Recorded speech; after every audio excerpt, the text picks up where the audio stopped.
আসসালামু আলাইকুম। ভিডিওটি স্কিপ না করে প্লিজ কথাগুলো শুনুন। আপনার হাতের অ্যান্ড্রয়েড ফোন দিয়ে পিক্সেলব অ্যাপ দ্বারা graphics design and 3D logo তৈরি করুন।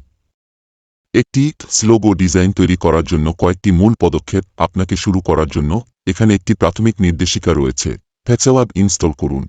গুগল প্লে স্টোর থেকে পিক্সেলব অ্যাপটি ডাউনলোড এবং ইনস্টল করুন। পিক্সেলব অ্যাপস আপনার অ্যান্ড্রয়েড ফোনে অ্যাপটি চালু করুন। একটি নতুন প্রকল্প তৈরি করুন। একটি নতুন প্রকল্প বা নকশা শুরু করার বিকল্পটিতে আলতো চাপুন। একটি টেমপ্লেট চয়ন করুন। উপলব্ধ টেমপ্লেটগুলির মাধ্যমে ব্রাউজ করুন বা স্ক্র্যাচ থেকে শুরু করুন। একটি লোগোর জন্য একটি ফাঁকা ক্যানভাস দিয়ে শুরু করা আদর্শ হতে পারে। পাঠ্য যোগ করুন।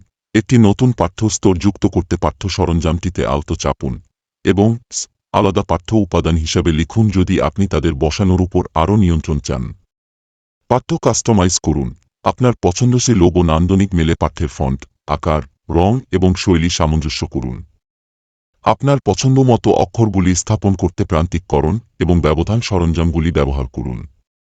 আকার বা আইকন যোগ করুন। যদি প্রয়োজন হয় আপনার টেক্সট পরিপূরক যে কোনো অতিরিক্ত উপাদান যোগ করতে আকার বা আইকন টুল ব্যবহার করুন। সামঞ্জস্য এবং অবস্থান। আপনার টেক্সট এবং আকারের অবস্থানের জন্য ড্র্যাগ অ্যান্ড ড্রপ কার্যকারিতা ব্যবহার করুন। আপনি প্রয়োজন অনুসারে উপাদানগুলির আকার পরিবর্তন এবং ঘোরাতে পারেন। আপনার ডিজাইন সংরক্ষণ করুন।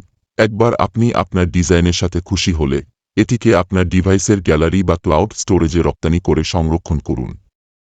পর্যালোচনা এবং সম্পাদনা। যদি প্রয়োজন হয় ফিরে যান এবং আপনার ডিজাইনে কোনো সমন্বয় বা পরিমার্জন করুন। আরও উন্নত ডিজাইনের বিকল্পগুলির জন্য পিক্সেল ল্যাবের বৈশিষ্ট্যগুলি অন্বেষণ করতে নির্দ্বিধায় সংবেদনশীল তথ্য শেয়ার করবেন। ভালো লাগলে ভিডিওটি শেয়ার করে রাখতে পারেন আর কমেন্ট করে জানাবেন কেমন হলো কাজটি।